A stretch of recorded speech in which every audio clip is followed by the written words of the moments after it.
साथियों, राहें जहाँ तक जाएगी राहगीर वहाँ तक जाएगा। साथियों, राहें जहाँ तक जाएगी राहगीर वहाँ तक जाएगा। दरिया से क्या पूछ रहे हो, नीर कहाँ तक जाएगा। उठाओ धनुष और निशाना साधो अपनी मंजिल का, अरे बाद में देखेंगे कि तीर कहाँ तक जाएगा। हेलो साथियों, नमस्कार, welcome to success point Rajasthan. आज की जो क्लास है उसमें हम बात करेंगे शिक्षण विधियों के बेहतरीन प्रश्नों के साथ में। प्रत्येक विद्यार्थी साथियों 90 डिग्री के एंगल पर रहेगा ताकि आसपास का कोई भी क्वेश्चन अगर आपका आएगा तो कभी गलत नहीं जाएगा। अगर साथियों चैनल पर नहीं है तो पहले चैनल को जो है वो सब्सक्राइब जरूर कर लेना और हमारे पुराने जो भी विद्यार्थी हैं वो क्लास को एक लाइक जो है वो कर देंगे। चलिए, पहला जो प्रश्न है वो कह रहा है कि लिंगुआ फोन, यहाँ पे लिंगुआ फोन जो रिकॉर्ड प्लेयर है ये किस प्रकार की अधिगम सामग्री है। ये आपके रीट L1 एग्जाम 2022 के अंदर पूछा गया प्रश्न है कि लिंगुआ फोन जो रिकॉर्ड प्लेयर है ये किस प्रकार की एक अधिगम सामग्री है। ठीक है, ऑप्शन ए देखो भाई, प्रेक्षेपक सामग्री है, दृश्य सामग्री है, दृश्य सर्वे सामग्री है या फिर सिर्फ सर्वे सामग्री है। सिर्फ सर्वे सामग्री का मतलब होगा कि जिनको सिर्फ और सिर्फ सुना जा सकता है। तो साथियों यहाँ पे अगर हम बात करें इस लिंगुआ फोन की, यहाँ पे हम बात करें इस रिकॉर्ड प्लेयर की, तो ये भाई क्या है, ये सिर्फ और सिर्फ एक सर्वे सामग्री है जिसके माध्यम से हम चीज़ों को सुन सकते हैं। ठीक है साथियों, जिनके माध्यम से हम चीज़ों को सुन सकते हैं वो होती है क्या अपनी, वो होती है अपनी सर्वे सामग्री, जहाँ पर कुछ भी दिखाई नहीं देता, सिर्फ और सिर्फ सुना जा सकता है। तो अपनी जो कौन सी लिंगुआ फोन या फिर जो रिकॉर्ड प्लेयर है ये क्या है, ये एक सर्वे सामग्री है। ठीक है, देखो अगर आपसे पूछे कि भाई कि रेडियो जो है ये किस प्रकार की सामग्री, साथियों रेडियो जो है ये भी एक सिर्फ और सिर्फ सर्वे सामग्री है। इसके अलावा टेप रिकॉर्डर जो है, टेप रिकॉर्डर जो है ये भी सिर्फ और सिर्फ क्या है, ये भी सिर्फ और सिर्फ आपकी सर्वे सामग्री है जिसके माध्यम से जो है वो हम सुन सकते हैं। इसके अलावा जैसे ग्रामोफोन हो गया, ठीक है, ग्रामोफोन जो है ये क्या है, ये भी आपकी एक सिर्फ और सिर्फ सर्वे सामग्री है। ठीक है, तो इस यहाँ पे देखो lingua phone, record player, radio, tap recorder, gramophone, ये सभी जो है वो क्या है, ये सभी आपकी सर्वे सामग्री है। ठीक है, इसके देखो दृश्य, दृश्य के अंदर क्या आता है, दृश्य के अंदर ऐसी चीज़ें जिनको हम देख सकते हैं लेकिन सुन नहीं सकते। दृश्य के अंदर ऐसी चीज़ें जिनको हम, ऐसी अधिगम सामग्री, ऐसी टीचिंग जो मटेरियल जिनको हम क्या कर सकते हैं, सिर्फ और सिर्फ देख सकते हैं। जैसे मानचित्र, ठीक है, मानचित्र को हम सिर्फ देख सकते हैं, जैसे कि किताब जिसको हम सिर्फ और सिर्फ देख सकते हैं। यानी कि जिन चीज़ों को देख करके हम अधिगम करते हैं वो हमारी क्या होगी, वो हमारी होगी सर्वे सामग्री। उसके अलावा जैसे यहाँ पे दृश्य और सर्वे इन दोनों का, जैसे टीवी हो गया, ठीक है, टीवी हो गया, चलचित्र हो गया। जैसे टीवी साथियों, टी और वी, टीवी चलचित्र, ठीक है, टीवी है, चलचित्र है, ये क्या है, जैसे नाटक अभिनय, ठीक है, नाटक अभिनय, ये जो चीज़ें हैं साथियों, ये नाटक अभिनय है, टीवी है, चलचित्र है, ये क्या है, ये दृश्य और सर्वे दोनों है। यानी कि हमें दिखाई भी देती हैं और हमें सुनाई भी देती हैं। तो टीवी हो गया, ठीक है, चलचित्र हो गया और अपने नाटक अभिनय हो गया, ये सारी जो चीज़ें ये साथियों दृश्य और सर्वे दोनों है। ठीक है, यहाँ पे आपसे पूछा है लिंगुआ फोन का, तो लिंगुआ फोन जो है वो सिर्फ और सिर्फ सर्वे सामग्री। ऑप्शन नंबर चौथा, जिन मास्टर और जिन मास्टरनियों का है, बिल्कुल यहाँ पे सही हो जाएगा। इनकी लिंगुआ फोन जो है ये सिर्फ और सिर्फ एक सर्वे सामग्री है। ठीक है, चलिए अगला क्वेश्चन देखिए।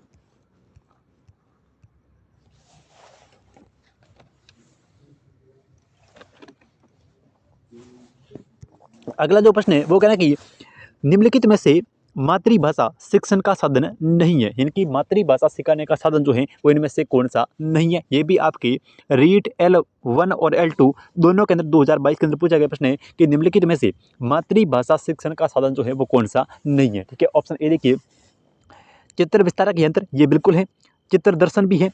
लघु गणक सारणी, यहाँ पे है सारणी, ठीक है, लघु गणक सारणी। और ऑप्शन डी है ग्रामोफोन। तो यहाँ पे साथियों मातृभाषा, यानी कि मातृभाषा सिखाने का साधन जो है वो कौन सा नहीं है, तो यहाँ पे आपका लघु गणक सारणी। तो ये लघु गणक सारणी होती क्या है, ये होती है घातांकों को निकालने के लिए, ठीक है, जिससे हम क्या करते हैं, घातांक ज्ञात करते हैं, तो वो होती है लघु गणक सारणी, जिससे हम क्या करते हैं, घातांकों की गणना करते हैं। तो ये साथियों मातृभाषा सिखाने के लिए क्या है, मातृभाषा सिखाने के लिए एक भाई क्या शिक्षण का साधन जो है वो नहीं है, क्या लघु गणक जो है वो लघु गुणक सारणी। ठीक है, तो इस क्वेश्चन का ऑप्शन नंबर 3 अपने जिन विद्यार्थियों का है उनका बिल्कुल यहाँ पे सही होगा। बाकी आपकी चित्र विस्तारक यंत्र है, आपकी चित्र दर्शन है और आपकी ग्रामोफोन जो है ये मातृभाषा को सिखाने क्या है साथियों साधन है। ठीक है, बढ़े आगे, देखो अगला क्वेश्चन।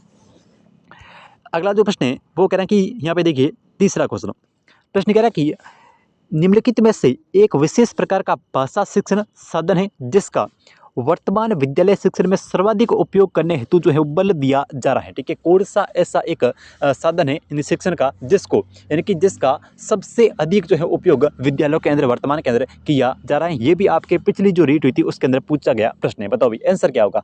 आंसर क्या होगा? सभी विद्यार्थी जो है वो कमेंट करेंगे इसका आंसर जो है वो क्या होगा। ठीक है, ऑप्शन ए देखिए यहाँ पे रेडियो होगा, ठीक है, टेलीविजन होगा, या फिर ऑप्शन सी कहना कि ओवरहेड प्रोजेक्टर होगा, या फिर टेप रिकॉर्डर होगा। तो बताइए इन चारों में से साथियों कौन सा ऑप्शन यहाँ पे से होगा कि निम्नलिखित में से एक विशेष प्रकार का भाषा शिक्षण कौन सा है जो विद्यालयों के अंदर सर्वाधिक मात्रा के अंदर वर्तमान के अंदर प्रयोग किया जा रहा है? तो हम कहेंगे कौन सा है? हम कहेंगे भाई ओवरहेड प्रोजेक्टर। साथियों ओवरहेड प्रोजेक्टर ये वर्तमान के अंदर सभी विद्यालयों के अंदर लगा हुआ है, और जहाँ पर विद्यालयों को जो है विद्यालयों के अंदर जो शिक्षण सामग्री होती है, जो भी विभिन्न प्रकार की अपनी सीखने की सामग्री होती है, उसको इस ओवरहेड प्रोजेक्टर के ऊपर प्रस्तुत किया जाता है। तो इस क्वेश्चन का ऑप्शन नंबर आपका 3 यहाँ पे से होगा, ओवरहेड प्रोजेक्टर वर्तमान के अंदर सभी विद्यालयों के अंदर इसकी जो है प्रधानता पाई जाती है।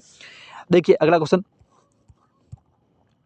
अगला जो क्वेश्चन है वो ये कहना कि निम्नलिखित में से दृश्य साधन उपयुक्त उदाहरण कौन सा है? यानी कि एक ऐसा साधन जिसके अंदर यानी कि अधिगम करने के लिए अधिगम शिक्षण सामग्री के अंदर हम सिर्फ क्या कर सकते हैं? दृश्य, यानी कि दृश्य का मतलब सिर्फ और सिर्फ देख सकते हैं, सिर्फ और सिर्फ चीज़ों को देख करके सीखते हैं, ऐसा कौन सा है? ठीक है, चलचित्र है, रेडियो है। देखो रेडियो जो है ये सिर्फ और सिर्फ सर्वे है, जिसके माध्यम से हम सिर्फ और सिर्फ क्या कर सकते हैं? सुन सकते हैं। साथियों रेडियो जो है ये सिर्फ क्या है? सर्वे है।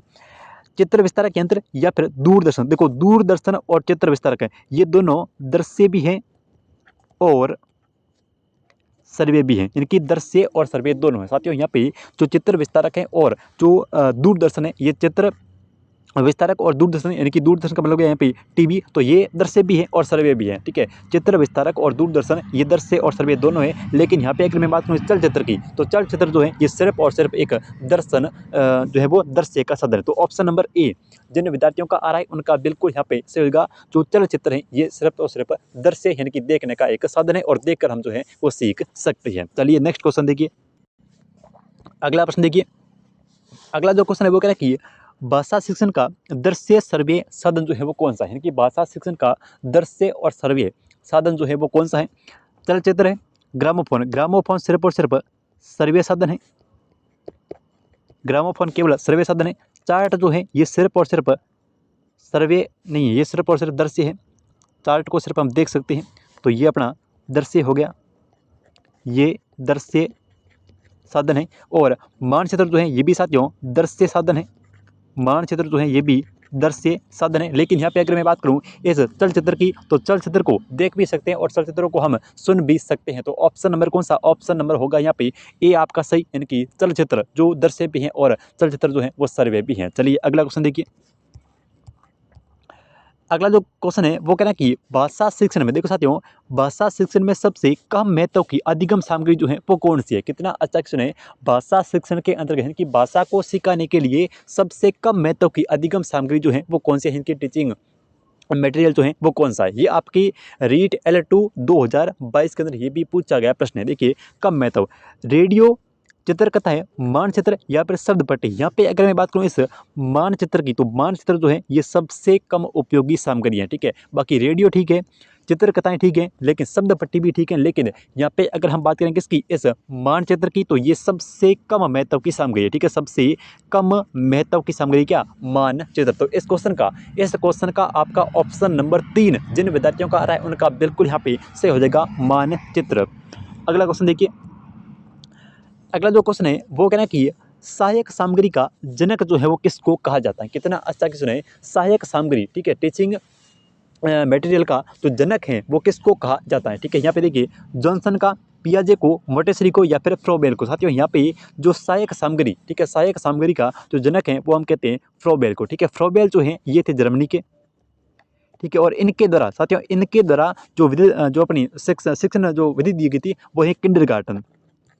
ठीक है, कौन सी? किंडरगार्टन। अगर आपसे क्वेश्चन पूछे कि किंडरगार्टन शिक्षण पद्धति के प्रवर्तक कौन है या फिर किंडरगार्टन शिक्षण विधि जो है वो किसके द्वारा दी गई है, यहाँ पर प्रतिपादक कौन है, तो करना है फ्रोबेल। ठीक है, किंडरगार्टन जो है ये साथियों फ्रोबेल के द्वारा दी गई एक शिक्षण विधि है, जिसका मतलब हो गया कि खेल के माध्यम से, साथियों खेल के माध्यम से बच्चों को क्या करना? सीखना। खेल के माध्यम से बच्चों को सीखना। ठीक है, बिल्कुल हाँ। तो फ्रोबेल ऑप्शन नंबर 4 जिन विद्यार्थियों का आ रहा है उनका बिल्कुल यहाँ पे सही हो जाएगा, सहायक सामग्री का जनक है फ्रोबेल। अगला देखिए नेक्स्ट क्वेश्चन।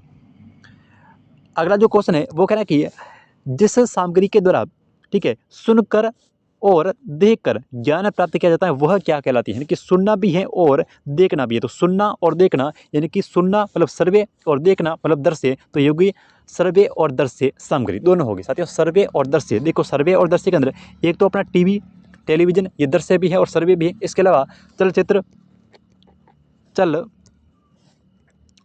दृश्य और सर्वे दोनों है। इसके अलावा नाटक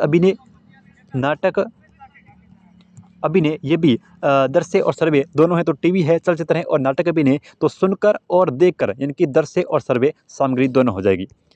नेक्स्ट क्वेश्चन देखिए। अगला जो प्रश्न है वो कह रहा है कि भाषा कौशल की शिक्षण विधि जो है वो कौन सी है। क्योंकि भाषा कौशल जो है उसकी शिक्षण विधि जो है वो कौन सी है। अनुकरण विधि है, सामूहिक विधि है, भाषा प्रयोगशाला, उपयुक्त सभी। तो इस क्वेश्चन का ऑप्शन नंबर यहाँ पे 4 से होगा। ये सभी जो है वो भाषा कौशल की शिक्षण विधियाँ साथियों, ये जो है वो सभी भाषा कौशल शिक्षण की विधियाँ हैं। अनुकरण विधि है, सामूहिक विधि है और भाषा प्रयोगशाला विधि है। तो इस क्वेश्चन का आंसर नंबर 4 जिन विद्यार्थियों का है उनका बिल्कुल यहाँ पे सही होगा, उपयुक्त सभी। नेक्स्ट क्वेश्चन देखिए। अगला जो क्वेश्चन है साथियों ये कह रहा है कि सलमा पहली कक्षा के अंदर पढ़ती है। एक सलमा नाम की लड़की है, वो पहली कक्षा इनकी फर्स्ट क्लास के अंदर पढ़ती है, ठीक है। वह किताब शब्द को कतब लिखती है। किताब शब्द को जो है क्या लिखती है, कतब लिखती है। सलमा को लिखने का ये तरीका जो है वो क्या दर्शाता है। कितना अच्छा सुने, सलमा के लिखने का ये तरीका जो है वो क्या दर्शाता है। देखिए, अज्ञानता, सवर्तनी, नियंत्रित लेखन या फिर लापरवाही। साथियों यहाँ पे अगर मैं बात करूँ इसके सलमा की, तो सलमा का ये लिखने का तरीका जो है ये सवर्तनी, यानी कि ये जो है वो उसकी खुद की वर्तनी है भाई, ठीक है। किताब को जो है वो क्या लिख रही है, कतब लिख रही, तो ये जो है वो सवर्तनी है। इसका ऑप्शन नंबर कौन सा, ऑप्शन नंबर सही होगा 2, यानी कि सवर्तनी। चलिए नेक्स्ट क्वेश्चन की बात कर लेते हैं। अगला जो क्वेश्चन है ये है अपना भाषा कौशलों के बारे में आप जो है वो किस विचार से सहमत है। आप किस विचार से सहमत है, यानी कि आपको जो है वो यहाँ पे आप किस विचार से सहमत है आपको सही बताना है, ठीक है। ये एक निश्चित क्रम के अंदर सीखे जाते हैं, ये बिल्कुल भी सही नहीं है। भाषा का जो कौशल होता है ये कभी भी निश्चित क्रम के अंदर नहीं सीखा जाता है, ठीक है। उसके बाद में एक दूसरे से अंतर संबंधित होते हैं, ये बिल्कुल यहाँ पे सही है कि ये जो है वो एक दूसरे से क्या होते हैं, इनकी एक दूसरे से संबंधित होते हैं, इनके अंतर संबंधित होते हैं। तो ऑप्शन नंबर आपका बी सही है। एक दूसरे को प्रभावित नहीं करते हैं, एक दूसरे को प्रभावित करते हैं साथियों, नहीं ये क्या करते हैं, ठीक है। एक दूसरे को भाई जो अपने भाषा कौशल है ये एक दूसरे को प्रभावित करते हैं। सुनना, बोलना, पढ़ना और लिखना, तो ये सभी एक साथ नहीं सीखे जा सकते, ऐसा भी नहीं है। इनको जो है वो एक साथ में भी सीखा जा सकता है, ठीक है। तो ऑप्शन नंबर कौन सा, ऑप्शन नंबर यहाँ पे से होगा आपका दूसरा। ये एक दूसरे से क्या होते हैं, अंतर संबंधित होते हैं साथियों। ये जो है वो क्या होते हैं, एक दूसरे से भाई अंतर संबंधित होते हैं। तो ऑप्शन नंबर बी बिल्कुल यहाँ पे हो जाएगा सही। चलिए अगले क्वेश्चन की बात कर लेते हैं। अगला जो क्वेश्चन है वो कहना कि हाँ जी, प्रथम भाषा अधिग्रहण के संदर्भ में 4 कौशल अक्षर जो है वो किस क्रम के अंदर आते हैं। कि आपको बताना है कि भाषा के जो कौशल है, ठीक है, जो लैंग्वेज स्किल्स हैं उसके कौशल जो है वो कौन से क्रम के अंदर है। सबसे पहले हम जो है वो किसी भी विषय वस्तु को सुनते हैं, यानी कि सबसे पहले आएगा सुनना, उसके बाद में क्या करेंगे, उसके बाद में बोलेंगे तो बोलना, उसके बाद में पढ़ेंगे, उसके बाद में क्या करेंगे, उसके बाद में पढ़ेंगे, पढ़ना, और लास्ट में क्या करेंगे, किसी भी विषय वस्तु को लिखेंगे। तो सबसे पहले सुनना, उसके बाद बोलना, फिर पढ़ना और फिर लिखना। तो सबसे पहले सुनना, उसके बाद में बोलना और फिर पढ़ना और लिखना। तो ऑप्शन नंबर ए सही होगा, यानी कि सबसे पहले सुनेंगे, फिर बोलेंगे, फिर पढ़ेंगे और लास्ट में लिखेंगे। तो ऑप्शन नंबर ए भाई जन मास्टर और जन मास्टर का है, बिल्कुल यहाँ पे हो जाएगा सही। चलिए नेक्स्ट क्वेश्चन की बात कर लेते हैं। अगला जो प्रश्न है वो कहना कि श्रवण के आधार पर भाषा का भेद कौन सा है, यानी कि सुनने के आधार पर कौन सी भाषा का जो है भेद है यहाँ पे सुनने के आधार पर। तो एक तो भाषा होगी मधुर और एक होगी कर्कश। तो ये जो है वो सुनने के आधार पर है, यानी कि सुनने के आधार पर भाषा के भेद कौन से है। तो एक तो है मधुर भाषा और एक होती है कर्कश भाषा। तो ऑप्शन नंबर यहाँ पे डी, इनकी चौथा जिन विद्यार्थियों का आ रहा है उनका बिल्कुल यहाँ पे सही हो जाएगा। एक तो होती है मधुर भाषा और एक होती है कर्कश भाषा। चलिए नेक्स्ट क्वेश्चन की बात कर लेते हैं। अगला जो क्वेश्चन है साथियों ये कह रहा है कि देखिए, निम्नलिखित में से किसकी शिक्षार्थियों में पठन के विकास के लक्ष्य के रूप में वकालत नहीं की गई है। अच्छा सुने, निम्नलिखित में से किसकी शिक्षार्थियों में पढ़ने के विकास, यानी कि पढ़ने के विकास के लक्ष्य के रूप में यहाँ पे वकालत नहीं की गई है, यानी कि सही नहीं है। पढ़ने के बारे में कौन सा जो है सत्य नहीं है, ये बात है सिर्फ सीधी सी। विषय सामग्री को पढ़ते समय अनुमान लगाना बिल्कुल ठीक है। विषय सामग्री को अगर पढ़ेंगे तो साथ साथ अनुमान भी लगा सकते हैं, ठीक है। विषय सामग्री को अपने पूर्व ज्ञान से जोड़ना ये तो बिल्कुल सही है। अपने जो विषय सामग्री होती है उसको पूर्व ज्ञान से जोड़ना। विषय सामग्री को सिर्फ पहचाना, भाषिक सामग्री तथा शब्दों के अर्थ को गढ़ना, यानी कि भाषा की सामग्री और अर्थ क्या है उसका, उसको जो है वो जानना। तो ये भी आपका यहाँ पे जो है वो सही हो जाएगा। लेकिन अगर मैं बात करूँ यहाँ पे विषय सामग्री को, साथियों विषय सामग्री को सिर्फ और सिर्फ पहचाना, तो यहाँ पे जो है वो ये सही वकालत नहीं करता है। यानी कि अर्थ को भी जानना, उस विषय वस्तु को भी समझना, ठीक है। सिर्फ और सिर्फ पहचानने से काम नहीं चलेगा। तो ऑप्शन नंबर कौन सा, ऑप्शन नंबर 3 जिन विद्यार्थियों का है बिल्कुल हो जाएगा सही। विषय सामग्री को सिर्फ पहचाना, सिर्फ पहचाना नहीं, उनको जो है वो याद भी करना, उनको जो है वो उनके अर्थ को भी ग्रहण करना।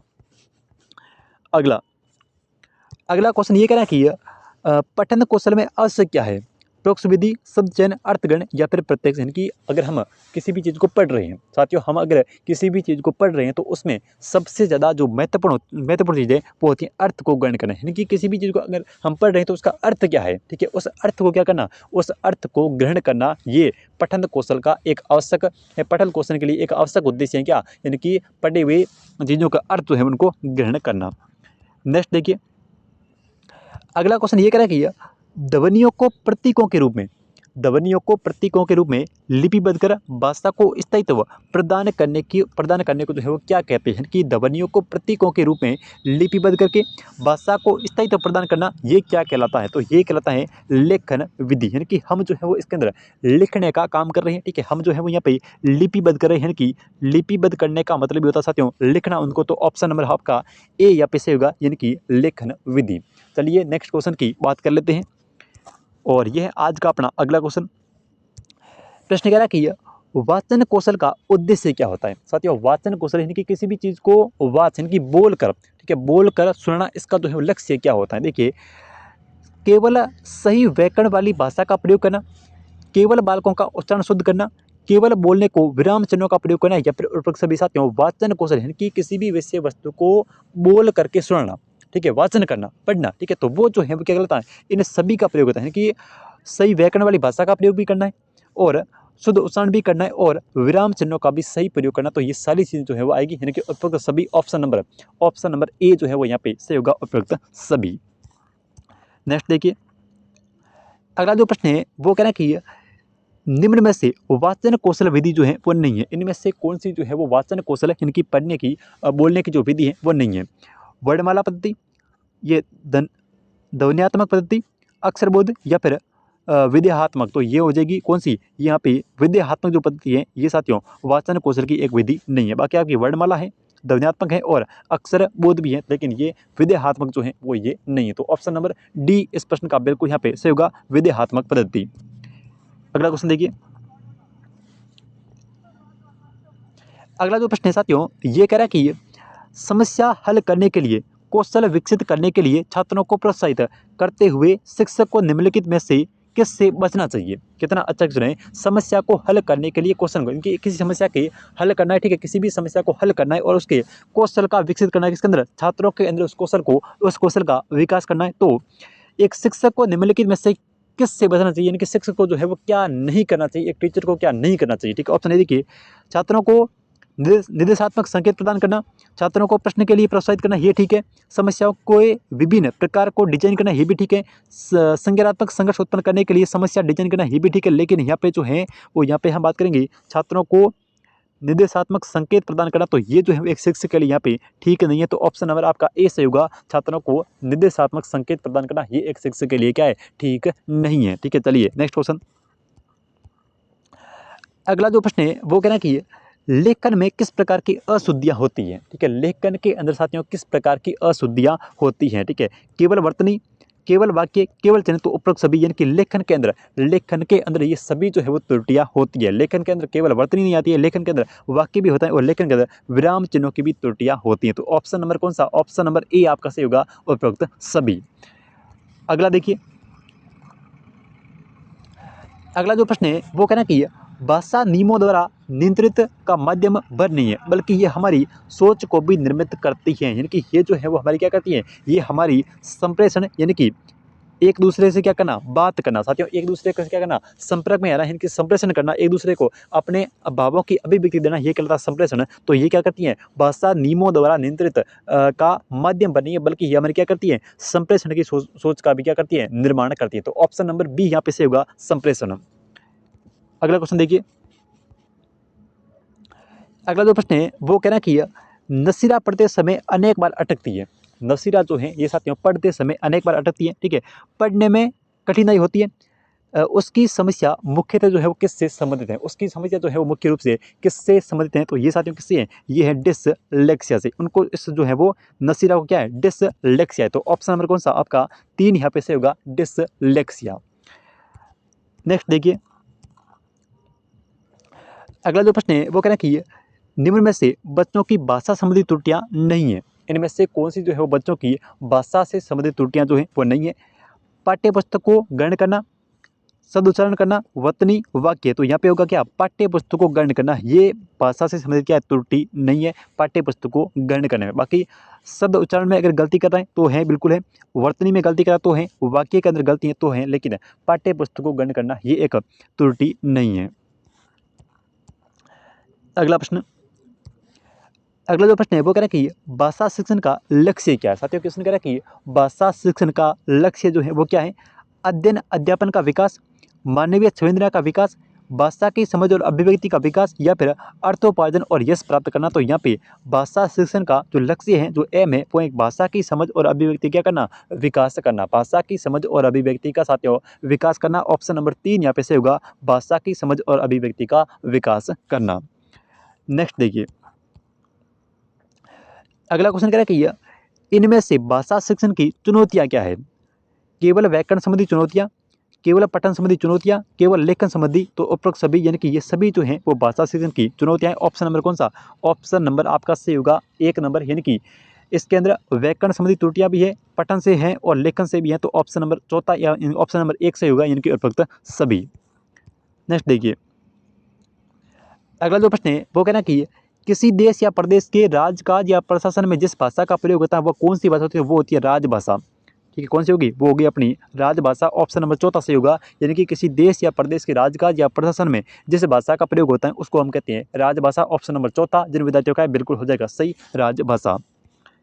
अगला देखिए, अगला क्वेश्चन कह रहा है कि भाषा की परिपक्वता से तात्पर्य क्या है। भाषा की परिपक्वता इससे क्या तात्पर्य है, वैकरणिक नियमों की जानकारी होना, भाषा का अधिकाधिक प्रयोग करना, भाषा के अवयव और स्वरों पर नियंत्रण होना, या फिर विविध भाषाओं की जानकारी होना। यहाँ पे साथियों भाषा की परिपक्वता से मतलब हो गया कि वैकरणिक नियमों के, यानी कि व्याकरण के नियमों की जानकारी होना। साथियों व्याकरण के नियमों की जानकारी होना। ऑप्शन नंबर ए जिन विद्यार्थियों का है उनका बिल्कुल यहाँ पे से होगा। भाषा की परिपक्वता का मतलब हो गया यहाँ पे कि व्याकरण के नियमों की जानकारी होना। नेक्स्ट क्वेश्चन देखिए, अगला जो प्रश्न है वो कह रहा है कि भाषा सीखने की प्रक्रिया में बालक सर्वप्रथम जो है वो किस भाषा से सीखता है, तो ये सीखता है मातृभाषा से। साथियों सर्वप्रथम बालक जो है ये मातृभाषा से सीखता है। तो ऑप्शन नंबर कौन सा, ऑप्शन नंबर यहाँ पे आपका 2 सही होगा, यानी कि मातृभाषा। अगला प्रश्न, अगला जो क्वेश्चन है वो कह रहा है कि बच्चे भाषा सीखने की क्षमता के साथ पैदा होते हैं, ये कथन जो है वो निम्न में से किसका है। साथियों बच्चे जो हैं ये भाषा सीखने की क्षमता के साथ पैदा होते हैं, ये कथन किसका है, तो ये नोम चॉम्स्की का। ये जो कथन है साथियों ये नोम चॉम्स्की का है। तो ऑप्शन नंबर 3 यहाँ पे से होगा, यानी कि नोम चॉम्स्की। नेक्स्ट क्वेश्चन देखिए, अगला प्रश्न कह रहा है कि प्राथमिक स्तर पर छात्रों की भाषाई क्षमता का विकास करने का अर्थ क्या होता है। कि प्राथमिक स्तर पर छात्रों की भाषाई क्षमता का विकास करने का अर्थ क्या होता है, भाषिक नियमों पर अधिकार, भाषिक संरचनाओं पर अधिकार, भाषा प्रयोग की कुशलता पर अधिकार, या फिर अनुकरण पर अधिकार। तो ये होगा भाषा प्रयोग की कुशलता के ऊपर अधिकार। ऑप्शन नंबर कौन सा, तीसरा यहाँ पे से होगा। प्राथमिक स्तर की बात करें तो प्राथमिक स्तर पर बच्चों को भाषा सिखाने का एक मुख्य उद्देश्य होता है कि भाषा प्रयोग की कुशलता के ऊपर क्या करना, अधिकार प्राप्त करना। तो ऑप्शन नंबर 3 सही होगा। नेक्स्ट देखिए, अगला जो प्रश्न है साथियों ये कहना कि पर्यावरण अध्ययन, देखिए यहाँ पे पर्यावरण अध्ययन के शिक्षण अधिगम में सर्वेक्षण का जो है वो उद्देश्य क्या है। समुदाय के साथ अनन्य क्रिया का अवसर प्रदान करना, बच्चों की विभिन्न लोगों के प्रति संवेदनशील बनाना, या फिर सूचना को प्रत्यक्ष प्राप्त करने का अवसर प्रदान करना, या फिर आकलन के एक अवसर के रूप में इसका उपयोग करना। तो यहाँ पे कौन सा होगा, यहाँ पे दूसरा जो है नहीं होगा। बच्चों को विभिन्न लोगों के प्रति संवेदनशील बनाना ये एक पर्यावरण का उद्देश्य नहीं है। बाकी फर्स्ट, थर्ड और 4, तो ऑप्शन के अंदर फर्स्ट, थर्ड और 4, यानी कि ऑप्शन नंबर इस क्वेश्चन का तीसरा आपके से होगा 1, 2 और 4। तो ये थे आज के अति महत्वपूर्ण क्वेश्चन। कल मिलते हैं एक नई क्लास में, तब तक के लिए जय हिंद जय भारत।